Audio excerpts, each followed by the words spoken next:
Jika Anda semua membaca 5 kitab yang disusun oleh Kiai Imad, 80%-nya itu pakai kaidah nasab. Semuanya adalah catatan genealogi dari ulama ahli nasab.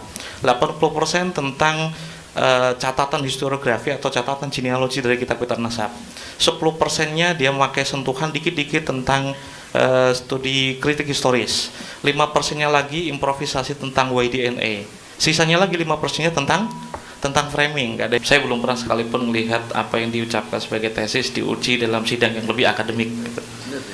Saya adalah orang yang selama 1 tahun terakhir ya, genap 1 tahun terakhir itu mewawancari beberapa pakar, beberapa intelektual, baik ada di Indonesia maupun di tempat yang lain, dan belum pernah saya sekalipun mendengar ketika saya sodori tesisnya Kiai Haji Imaduddin, kecuali para pakar itu mengatakan ini penelitian orang bodoh yang belum pernah tahu bagaimana cara ilmu nasab bekerja. Tidak pernah saya melihat di dalam sidang akademik dan juga penontonnya pun segmented, semuanya tendensius. Perlu diketahui, setiap kali mereka memakai sumber-sumber internal Ba'alawi atau melihat nasab sebagai objek penelitian Ba'alawi, justru belum pernah ditelaah secara adil, namun hanya untuk disalah-salahkan bagaimanapun caranya. Cara yang paling sering saya dapatkan dari mereka ialah penyebaran informasi dusta dari mereka atau menyampaikan informasi tak utuh hanya untuk memperkuat pembatalan Ba'alawi saja. Yang makin lucu adalah, kendati pun sudah dibuktikan kedustaan itu, ternyata tidak ada satupun yang malu untuk mengakuinya. Alih-alih mengaku, justru mereka menutupinya dengan pengalihan-pengalihan yang lain, hanya untuk mengaburkan kebenaran yang sudah terkuak sebelumnya. Akan saya tunjukkan beberapa rekam jejak dari ketidakjujuran orang-orang yang membatalkan Ba'alawi. Semuanya itu bermula dari 1 orang atau 2 orang, disebarkan di situs resmi RMI Ilmu Banten, kemudian dikembangkan oleh influencer yang mendukung mereka, sehingga sampai sekarang masih ada orang yang percaya. Minimal saya sudah mengantongi 24 macam ketidakjujuran yang mereka produksi. 6 diantaranya sudah pernah saya ungkapkan di tulisan, video maupun di Medium, dan saya akan menyusun ulang itu secukupnya di video ini untuk memberitahu secara urut ya, sembari nunggu pengakuan dari mereka jika memang mau mengakuinya.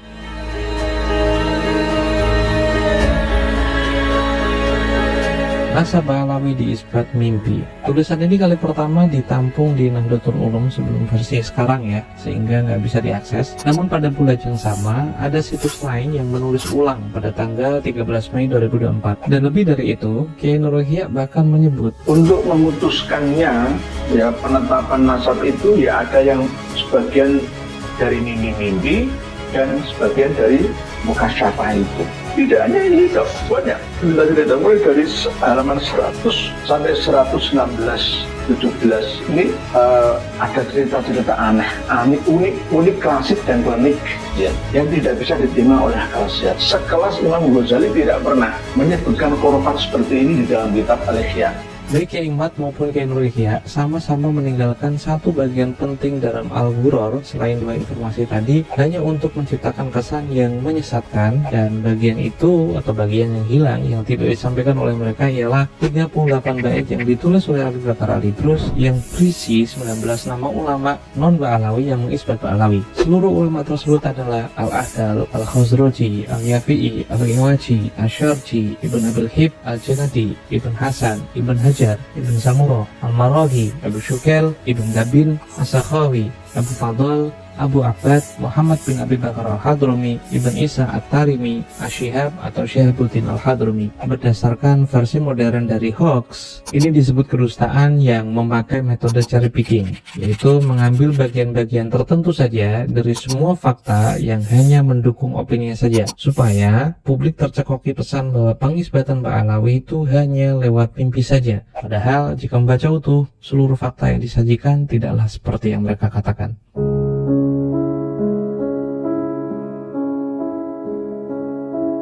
Ahmad bin Isa tidak hijrah ke Yaman. Semua informasi tentang makam Ahmad bin Isa yang ditelah oleh kedua orang itu, yaitu Kiai Imad dan juga Kiai Nur Ihya, berangkat dari informasi bahwa penetapan makam Ahmad bin Isa berdasarkan petunjuk rohani yang dicapai oleh Abdul Manas Segaf dan juga Abdullah Al-Idrus. Untuk memantapkan hal ini, sebagai pamungkas Kiai Nur Ihya memakai referensi internal Ba'alawi, yaitu Idabul Qut karya Ibn Ubaidillah, bahwa makam Ahmad bin Isa hanya dipastikan di masanya lewat Qarinah dan juga Kasyaf. Saya punya refleksi kecil tentang hal ini. Kontradiksi tentang lokasi persis sebuah makam seseorang bukanlah hal yang kontroversial. Hal ini tidak hanya terjadi pada Imam Ahmad bin Isa, bahkan dari kalangan Anbiya mengalaminya, kalangan sahabat Nabi mengalaminya, hingga putri Rasulullah pun mengalaminya. Seperti Nabi Hud lah, di mana makam presisinya itu belum ada konsensus sampai sekarang. Ada yang mengatakan makamnya ada di Damaskus, ada di Mekah, ada di Oman, dan ada yang bilang kalau makamnya ada di Yaman. Keberadaan makam Nabi Hud di Yaman pun punya kontradiksi. Ada yang bilang ada di lembah Aqaf, ada juga yang bilang di lembah Barhut. Di kalangan sahabat sendiri ada Bilal bin Rabah, Salman Al-Farisi, Ammar bin Yasir, termasuk letak presisi Khalifah bin Abu Bakar. Apakah persis seperti yang kita kunjungi di Masjid Nabawi sekarang, ataukah memang menjorok ke barat daya sedikit dari lokasi persis makam Rasulullah? Terakhir ialah makam Sayyidah Fatimah binti Rasulillah, di mana dari rahimnya seluruh Alawiyin tersebar di seluruh dunia. Ada yang mengatakan makam presisinya ada di Baqi,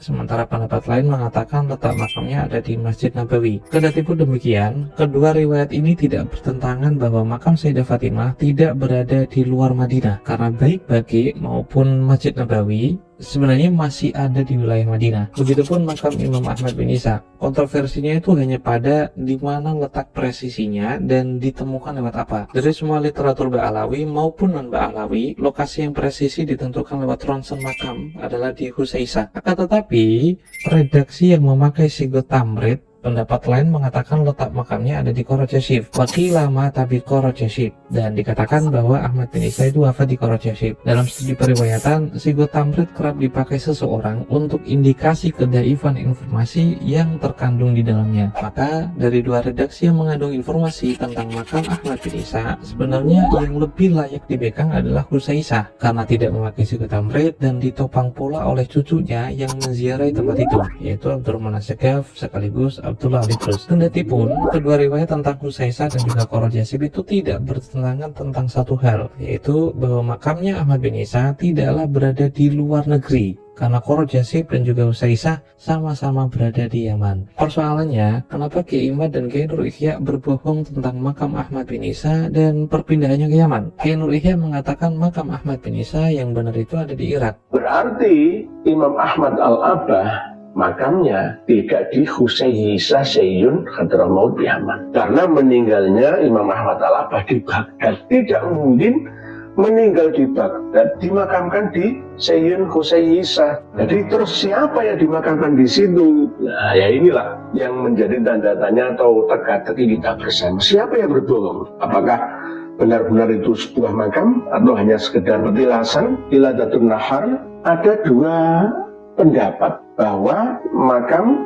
Imam Ahmad Al-Abah itu ada di Qarajashif, ya, atau di Husaisah. Saya sudah menanyakan ini kepada beberapa intelektual di Irak dan tidak ada yang mengatakan makam Ahmad bin Isa di Irak. Justru nakib-nakib di Irak dari Wangsa Al-Uraidi, karena bagaimanapun Imam Ahmad bin Isa itu kan keturunan Imam Ali Al-Uraidi, semua mengatakan bahwa makam Ahmad bin Isa itu ada di Yaman, bukan di Irak. Dan Tiba Nusada Al-Uraidi menyebut Ba'alawi sebagai abnaul am mereka atau sepupu biologis mereka. Tentang hijrahnya Ahmad bin Isa, Kiai Imad menulis di RMI NU Banten bahwa Ahmad bin Isa bin Muhammad pada tahun 234 Hijriah berada di Madinah. Dalil bahwa Ahmad bin Isa bin Muhammad An-Nakib pada Al-Ghaibah sengaja ditambahi Kiai Imad sendiri, karena jika Anda membuka kitab tersebut, Ahmad bin Isa yang disebut sebagai keturunan Ali bin Ja'far ini tidak tertulis sebagai Ahmad bin Isa bin Muhammad seperti yang ditulis oleh Kiai Imad di RMIN Banten. Kenapa Kiai Imad menginterpolasi nama Muhammad di dalam tulisannya dan mengatasnamakan tulisan ini sebagai ucapan At-Tusi dalam kitab Al-Ghaibah? Padahal pemilik kitab ini tidak menyebut Ahmad bin Isa bin Muhammad. At-Tusi hanya mengatakan Ahmad bin Isa dari keturunan Ali bin Ja'far. Dan tentu saja Ahmad bin Isa di masa itu tidak hanya Ahmad bin Isa yang menjadi leluhur Ba'alawi. Oleh sebab Ahmad bin Isa yang menjadi leluhur Ba'alawi menurut sumber internal mereka itu baru lahir pada tahun 260 Hijriah. Bagaimana mungkin orang yang belum lahir pada tahun 234 Hijriah sudah berada di Madinah dan bertemu Hasan Al-Askari seperti pernyataan At-Tusi dalam Al-Ghaibah? Coba kalian perhatikan watak kedua orang ini ya. Demi membatalkan Ba'alawi, Kiai Imad berani menginterpolasi redaksi At-Tusi, dan Kiai Nur Ihya memakai majalah kekinian yang banyak ngaconya yang baru terbit baru-baru aja. Ansabil Asyair Al-Arabiyah fi Najafil Ashraf. Ini memang kitab baru, sebenarnya bentuknya seperti Al-Istizadah. Di sini mu'alifnya menyebutkan Alu Al-Qobiji, Asy-Syarif Ali bin Asy-Syarif Ahmad Al-Abah Al-Muhajir ila Indonesia min Baghdad, dari Baghdad bukan dari Basrah, min Baghdad sanata 313 bukan 317 menurut kitab Ansab Al-Asyair Al-Arabiyah ke Indonesia. Misalkan dibantah, Indonesia belum lahir Ustaz. Ini kitab atau bentuk seperti majalah Al-Istizadah, ya kayak kalau di Indonesia itu Tempo, tapi bisa dipertanggungjawabkan Indonesia sudah lahir. Menurut definisi modern tentang hoax, ini disebut sebagai fabricated content atau konten yang dipabrikasi dengan cara tertentu supaya orang percaya bahwa berita tentang Ahmad bin Isa versi Ba'alawi adalah dusta. Padahal yang dusta adalah pemberi uraian tentang Ahmad bin Isa tadi, yaitu Kiai Imad dan juga Kiai Nur Ihya.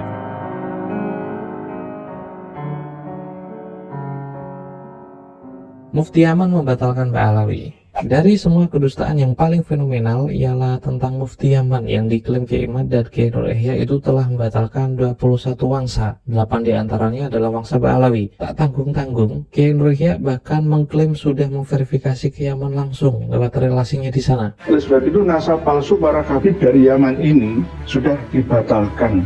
Saya ngecek dengan rekan-rekan saya yang ada di sana itu perkiraan 28 Oktober 2023 kemarin bahwa ada 21 marga yang dibatalkan, dianggap janggal, tidak nyambung dengan Bani Hashim, tidak nyambung dengan Nabi kita Shallallahu Alaihi Wasallam. Mereka hanya menyandol-nyandolkan nasab mereka kepada nasab yang mulia Rasulullah. Saat saya mengikuti live-nya Kiai Nur Ihya dan bertanya siapa Mufti Yaman yang dia maksud, begini jawabannya. Nanti kalau mau membantah saja ke Mufti Syekh Samsuddin Muhammad Syarfuddin Al-Houthi di Yaman sana kalau mau protes. Saat ini jangan melawan tsunami. Sekali lagi saya ulangi, saat ini jangan melawan tsunami yang sudah besar ini. Percuma ini. Tsunami apa? Informasi kebenaran ini. Jika jenengan terus melawan kami, saya nggak sombong, akan terjungkal dengan sendirinya. Mohon maaf. Dia mengklaim sudah mengkaji informasi ini, sudah bertanya ke informan di Yaman Utara. Pokoknya dia meyakinkan ke orang-orang bahwa informasi ini udah paling akurat lah, karena informasinya dari Yaman langsung. Bahkan dia mengklaim jika melawan tsunami fakta yang dia beberkan tentang Mufti Yaman, maka sayalah yang akan terjungkal dan rungkat dengan sendirinya. Saya sudah mengulas ini dengan detail ya, dari sumber terdekat dari Kemuftian Yaman yaitu Muhammad bin Saqaf Al-Kaf, dari anaknya yaitu Abdus Salam. Namun mereka semua bebal dan gak tahu malu untuk mengakui hal itu. Bahkan akun abal-abal Mufti Yaman di Facebook mereka percayai sebagai akun asli Mufti Yaman, dan seperti biasa influencer mereka juga ikut menyebarkan kedustaan ini. Fatwa ini pernah dibantah oleh Romel Abbas. Romel Abbas begitu gigihnya membela Ba'alawi karena ternyata memang Romel Abbas adalah bagian dari Ba'alawi. Ya, akunnya Syekh Syarfuddin Samsuddin itu palsu dan menyebarkan informasi dusta. Yaitu ya, seperti yang saya katakan bahwa ini adalah salah satu pengelesan ya. Les dan framingan agar masyarakat itu tidak percaya bahwa Mufti Diyar Al-Yamaniyah itu telah membatalkan nasabnya Ba'alawi. Rumel jengkel, Mufti Yaman klarifikasi akunnya asli. Tulisan Kiai Imaduddin Utsman Al-Bantani tanggal 27 Mei 2024. Ada sebuah statement yang sangat tegas dari Mufti Yaman tentang tidak diakuinya nasab Ba'alawi. Ternyata dari Yaman sendiri.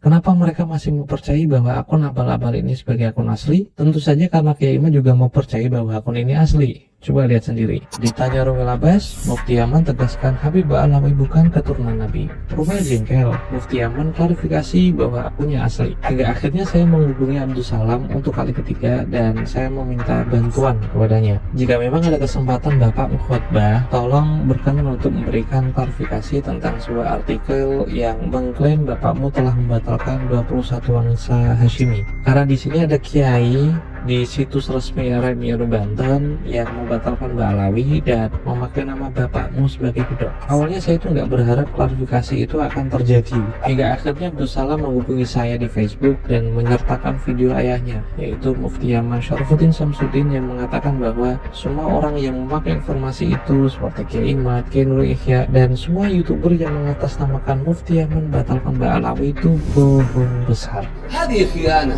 هذه خيانة كبيرة لن يسلم صاحبها من عذاب الله في الآخرة ومن الخزي في الدنيا كما شاهدناه اليوم والعياذ بالله. ومن مكائدهم أن يحرشوا بين المسلمين يضربون على وتر الطائفية والمذهبية حينا. أنا عندكم مثلا يكذبون علي وأجدها فرصة للتبرؤ والإفصاح أنه ليس لي صفحة في الفيسبوك ولا في الواتساب ولا في التليجرام ولا في غيرها من مواقع الانترنت على جهة الإطلاق. وهذا الكاذب المفتري المجرم الظالم يحرش بين الناس، وقد قال النبي صلى الله عليه وآله وسلم لا يدخل الجنة مشاحن بين الناس. يقول إنني أشكك في الأسرة الفلانية والأسرة الهاشمية والأسرة الحضرمية والأسرة المحضارية وإلى آخره. وقد سمعت ونما إلي أنه قد حدثت بعض الفتن من أجل هذا الكلام بالنسبة لي، ولكن من أجل الناس ومن أجلكم جميعا لا تصدقوا هذه الافتراءات. Akhirnya dari sini kalian tahu siapa yang sebenarnya terjungkal oleh tsunami fakta ini sekarang. Dan tanpa menyebut jenis kedustaan ini, kalian semua sudah tahu apa yang telah mereka lakukan sebenarnya bukanlah suatu kebajikan intelektual. Pertanyaan sekarang adalah kenapa mereka berani berdusta? Kenapa Kiai Imad dan Kiai Nur Ihya melakukan pemotongan informasi dalam Al-Ghurrar? Kenapa Kiai Imad menginterpolasi nama bin Muhammad di dalam catatan Atusi? Kenapa Kiai Nur Ihya memfabrikasi keterangan makam Ahmad bin Isa dengan informasi palsu? Dan kenapa mereka berdusta atas nama Mufti Yaman? Bahkan Kiai Nur Ihya itu mengakui dengan bangga seolah-olah telah menanyakan langsung ke informan di Yaman. Tentu saja pertanyaan itu hanya beliau berdua saja yang mampu menjawab. Namun sebagai lawan bicara, saya hanya bisa menebak dua alasan kenapa Kiai Imad dan Kiai Nur Ihya itu melakukannya. Pertama, keduanya itu sengaja memanipulasi emosi para pembaca bahwa nasab yang diyakini sahih oleh para ulama tidak lebih dari sekadar tipu-tipu. Bahkan Kiai Imad itu nggak jarang menuduh dusta kepada siapapun dari kalangan Mbak Alawi, termasuk Sayyid Alwi bin Thohir Al-Haddad dan Sayyid Salim bin Jindar. Kedua, mereka berdua sengaja menyeleksi keterangan-keterangan dalam kitab referensi mereka untuk kepentingan propaganda. Ketidakjujuran intelektual seperti ini sudah saya dapati sekitar 24 macam. Jika ingin detail, kalian bisa membaca kompilasi sanggahan saya di e-book Keabsahan Nasab Alawi yang diterbitkan bersama tim. Walhasil, sebenarnya saya itu belum pernah kedapatan berdusta seperti tuduhan Kiai Imad dan Kiai Nur Ihya di depan Kiai Marzuki Mustamar. Dan saya belum pernah menuduh Kiai Imad atau Kiai Nur Ihya itu berdusta. Justru saya itu membuktikan kalau beliau berdua itu berdusta. Sebenarnya tokoh Mbak Alawi sudah pernah menegur semua Alawiyin bahwa nasab tidak ada artinya jika tidak dibarengi dengan ketakwaan. Salah satunya dituangkan majalah Robitoh Alawiyah. Dari refleksi Sayyid Alwi bin Thohir Al-Haddad pada tahun 1347 Hijriah 1929 Masehi. Ini belum merdeka ya. Ini belum merdeka. Jadi apa yang ditulis oleh beliau Gus Rumel, bahwa sebagaimana saya sering juga mengungkapkan, yang maksum itu hanyalah baginda Nabi. Jadi ketika orang itu berbentuk manusia, bukan Nabi, maka ya tidak lepas dari sesuatu perilaku yang keliru, perilaku yang tidak baik, itu tidak lepas dari itu. Sehingga apa yang dituangkan oleh Sayyid Alwi bin Thohir Al-Haddad ini mulai dari zaman dahulu, dari 1929, bahwa ini juga sebagai bentuk bantahan terhadap orang-orang yang sering juga mempersoalkan masalah perilaku. Maksudnya bagaimana? Perilaku mereka kadangkala perilaku dari Ba'alawi kadangkala oleh mereka itu dijadikan sumber utama untuk persoalan nasab. Dengan arti nasabnya tidak tersambung karena perilakunya seperti itu. Dan perilaku yang tidak baik dari Ba'alawi itu dari dulu itu sudah ada teguran. Ketika persoalan nasab itu tidak bersamaan dengan ketakwaan itu tidak berguna. Ini bukan hari ini saja, Pak. Ini sudah dari dulu. Ada teguran juga. Jadi persoalannya itu baik dari Ba'alawi ataupun non Ba'alawi. Kalau kita berbicara tentang perilaku, ya kita tidak lepas dari sesuatu yang bersifat kesalahan atau kekeliruan. Pasti itu. Karena ya bukan Nabi. Dan yang lebih aneh ketika persoalan nasab itu dikaitkan dengan perilaku. Ketika ada narasi nasabnya terputus karena perilakunya seperti ini, ataupun ada narasi nasabnya ke Rasulullah perilakunya seperti ini, ya tidak bisa. Tapi ya persoalan perilaku dan nasab itu ya bukan hanya Ba'alawi saja, siapapun. Kalau nasabnya ya memang contoh saya nasabnya intisab kepada orang tua saya disebabkan perilaku saya, kemudian dikatakan putus, saya kan tidak masuk akal, tidak logika sekali.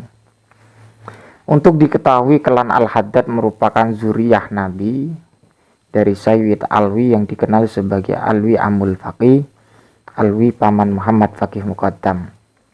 Di antaranya keturunan Sayyid Alwi adalah Sayyid Abdul Malik yang menjadi leluhur Wali Songo. Ini juga beliau menyebutkan bahwa Wali Songo itu dari Sayyid Abdul Malik. Sayyid Abdul Malik dan kemudian dari Sayyid Alwi. Sayyid Alwi bin Thahir Al-Haddad dikenal sebagai Mufti Johor Malaysia. Wallahu a'lam. Ini tulisannya. Al-Habib Alwi bin Thahir Al-Haddad menulis dari seri ke-8 juz ke-8 juz 1 dari majalah Rabita Alawiyah pada tahun 1347 Hijriah. Jika seseorang Alawi ya bukan Alawi saja, siapapun ya, aslinya seperti itu, meyakini bahwa kehormatan tidak dibangun di atas ketakwaan, maka ia akan berpaling dari kemuliaan. Jika seseorang Alawi kehilangan kehormatan diri, ia tidak akan layak untuk dunia maupun akhirat. Jika seseorang Alawi kehilangan agama, ia akan kembali menjadi seperti anjing buta. Jika seorang Alawi tenggelam dalam kemewahan, ia akan kehilangan keindahan kehormatan. Tidaklah terlihat oleh para pengamat sesuatu yang lebih hina dan buruk dari seorang Alawi yang kikir. Kalau kita bahas perilaku ya bukan Ba'alawi saja. Semua perilaku itu kalau kita kaitkan dengan klan atau dengan kelompok, ya tidak semuanya ya bisa dikatakan seumpama dari klan inilah, dari golongan ini atau kelompok ini ada sesuatu yang tidak baik, kemudian jangan dipukul rata. Seperti itu, tak perlu kita pukul rata. Dari kelompok-kelompok 1, 2, 3 itu pasti ada yang baik.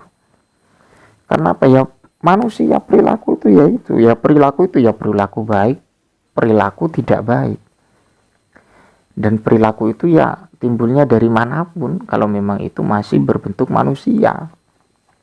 Seperti itu, dan manusia itu ya tidak lepas dari kesalahan. Ya kecuali Nabi lah, seperti itu. Jadi kita itu harus bisa memilah dan memilih bagaimana kita mengekspresikan pendapat kita sesuai dengan sesuai dengan tuntunan lah seperti itu. Jadi jangan moro-moro memperkaitkan dengan perilaku dan kemudian putusnya nasab seseorang, ya tidak bisa seperti itu. Tapi masalah ini kadangkala ada sering saya dengar itu ketika membicarakan persoalan terputusnya nasab dengan perilaku, ya, kurang lebihnya seperti itu. Wallahu a'lam bishawab, mudah-mudahan bermanfaat apa yang saya sampaikan.